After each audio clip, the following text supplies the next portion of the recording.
प्रणम्य शिरसा देवम् गौरीपुत्रम् विनायकम् भक्तावासम् स्मरेन्नित्य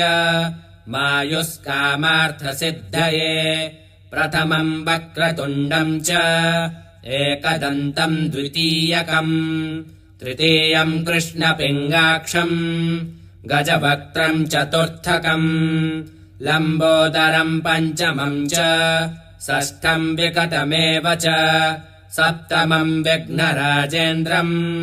धूम्रवर्णम् तथाष्टमम् नवमम् बालचन्द्रम् च